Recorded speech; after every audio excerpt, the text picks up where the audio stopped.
Usapan po natin mga kapuso yung issue po nagaganap dyan sa Mindanao. Isa po sa mga issue pong kinakaharap ng Philippine National Police pero baka po may ginagampan ng papel din. Siyempre, kasama po sa trabaho nilang pagpapanatili ng seguridad, yung issue po ng pagharap ng PNP kay Pastor Apollo Kibuloy. At dagdag na po dyan, yung mga issue pa sa West Philippine Sea. Mga isyong pangseguridad na kinakaharap natin dahil merong umaangkin ng hindi naman sa kanila.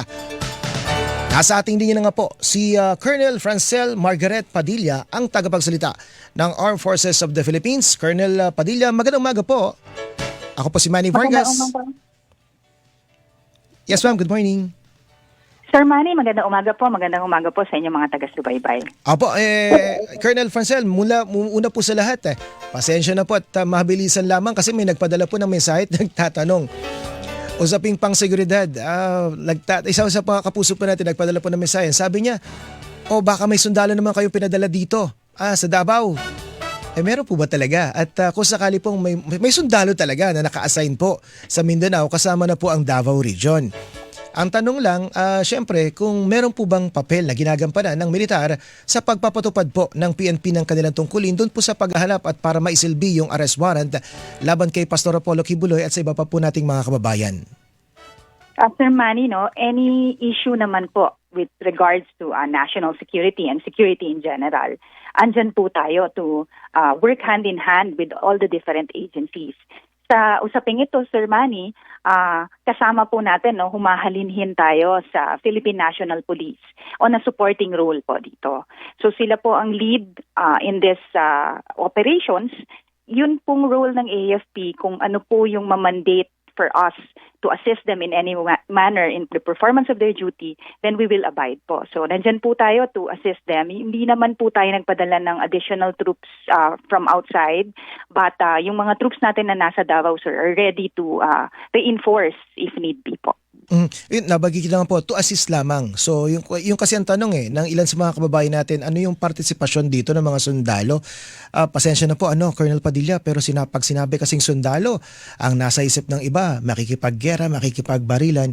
Pero sa punto po ito, hindi yun ang hinahangad po at hindi po yun ang layunin ng militar sa pagtulong po ninyo sa mga kabaro ninyo sa PNP. Yes or no? Kapag ka naman po law enforcement activities, tulong-tulong pa rin po yan. Kahit naman po yung ibang ahensya, nagsusupport din po ang AFP doon. So, pati NBI, sir, pag may operation sila, they can call us to assist, to add po doon sa number of forces that they need. Depende kasi yan, sir, sa intricacies ng operations if kailangan po ng augmentation. So, sa side po ng Armed Forces of the Philippines, any agency po that needs the support of the Armed Forces of the Philippines in terms of their operations, nandyan po kami to join po and augment them. Apo. Ito po, Colonel Padilla, diretso po tayo sa mga mas mahalaga pang mga trabaho po ng AFP. Kasama na po yung Pag-asa Island. Siyempre, kailangan din po ng suporta yan. Medyo malayo sila mula po sa mainland Palawan. At yung tropa po natin sa BRP Sierra Madre sa Ayungin Shoal, ngayon meron tayong issue. Hindi naman nakasadsad, pero talagang pinanggigilan po ng China ito pong mga tropa natin na sa Teresa Magbanwa, dyan sa Escoda Shoal, at kayo pa po ay tumulong nung nakalipas para maghatid po ng supply sa pamagitan ng helicopter. Kumusta po sa pangkalatan as of latest yung pong mga pagtulong, paghahatid po ng supply, pagbabantay po na ginagawa ng militar sa mga kasamahan natin dyan po sa West Philippine Sea? Yes, Sir Manny, balik tayo dun sa usapin that this is us, the Armed Forces of the Philippines, working hand in hand with different agencies. So dito po, sa usaping ito, whereas the PCG po yung nandyan sa Teresa Magbanwa, but sa law enforcement nga po, dyan sa ating dadagatnin, nandiyan din po ang ating Philippine Navy and Philippine Air Force. So, sa side po ng Armed Forces of the Philippines, kahit kanino pa pong operasyon yan na maganap, BFAR or Coast Guard, tulong-tulong po tayo dyan. So, rito po sa latest na resupply that was conducted, ginamit nga po natin yung ating choppers and we were able to successfully give the provisions po through aerial operations. So, with these operations that we do in the West Philippine Sea, we will not be deterred in continuing on sa pagbigay na tong mga humanitarian missions na to. So yung ating LS-57, hindi natin yan papabayaan. Ang ating mga tropa dyan, continuous nating susuplayan ng kanilang provisions.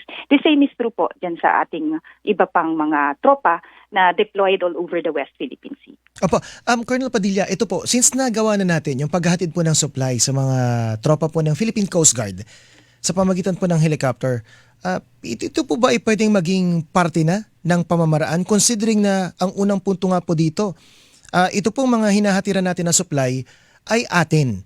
Teritoryo po ito ng Pilipinas o kumpara po sa sinasabing distansya, ay napakalapit ito sa Pilipinas kumpara sa China. Meron din tayo mga pinagbabatayang legal para sabihing atin ito.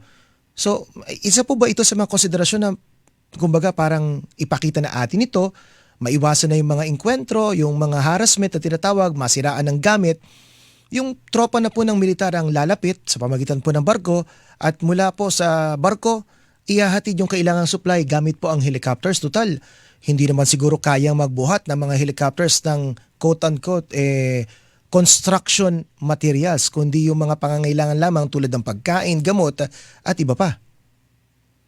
Manny, ito kasing mga operations natin dyan is rotation and resupply.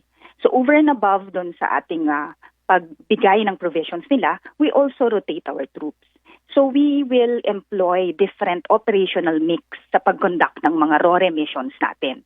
So iba-iba yan.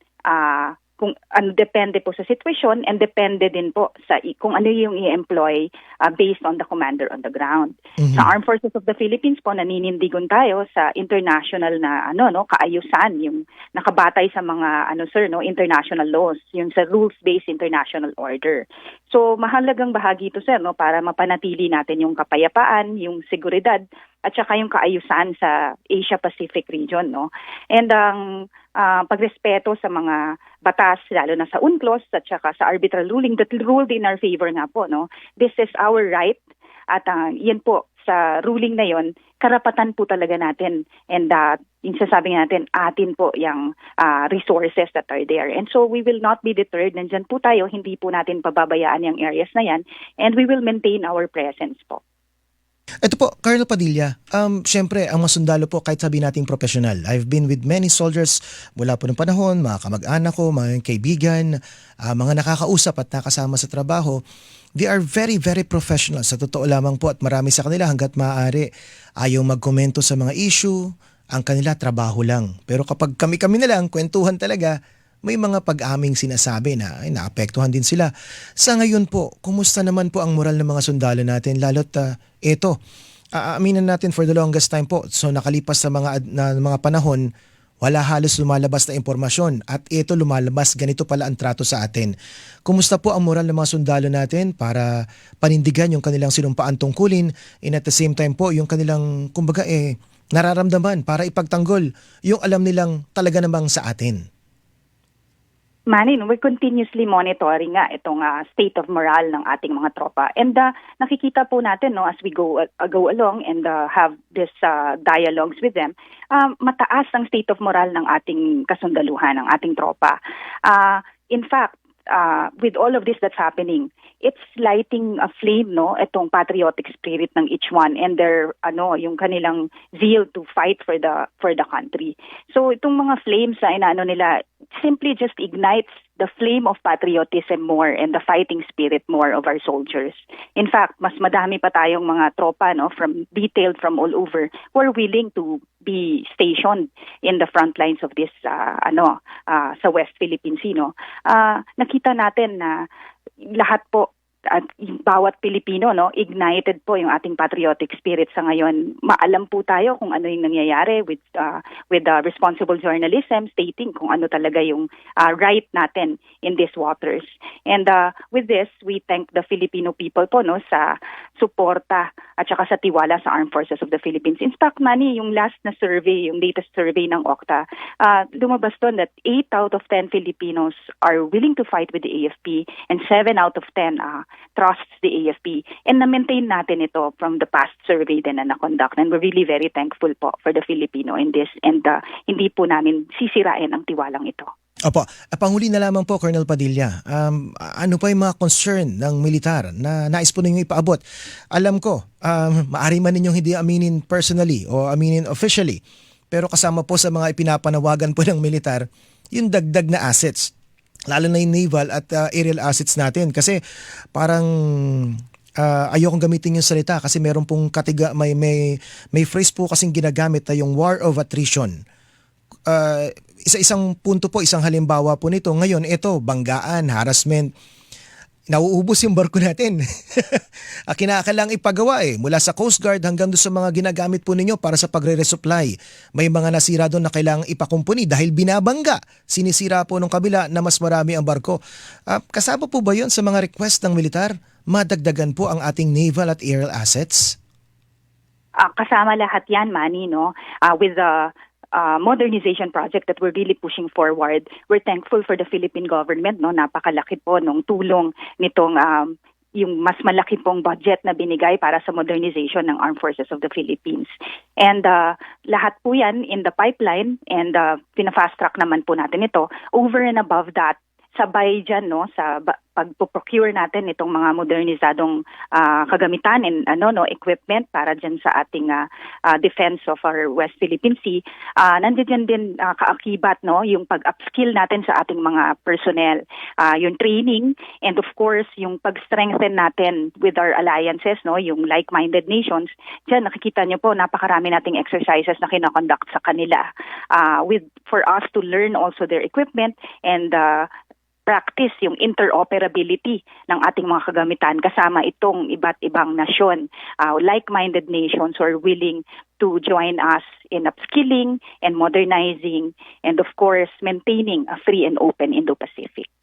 Colonel Padilla, panghuli na lamang po, pasensya na may mga nagtatanong kasi, ang binabanggit nila, paano pag inakyat na yung mga barko natin, Coast Guard at ng militar? Hindi ko pa kayo pasasagutin ng direkta maliban kung gusto po ninyong sagutin ng direkta yung tanong na yan. Pero ang isa ko pong nais itanong sa inyo meron po tayong patakarang umiiral kung paano po tutugon whether Coast Guard, PNP kasi meron ding PNP Maritime Group at paano rin tutugon ng militar kung sakaling umabot tayo sa ganong sitwasyon? Sa lahat ng yan, Manny, meron tayong rules of engagement na sinusunod. And we also have defined red lines.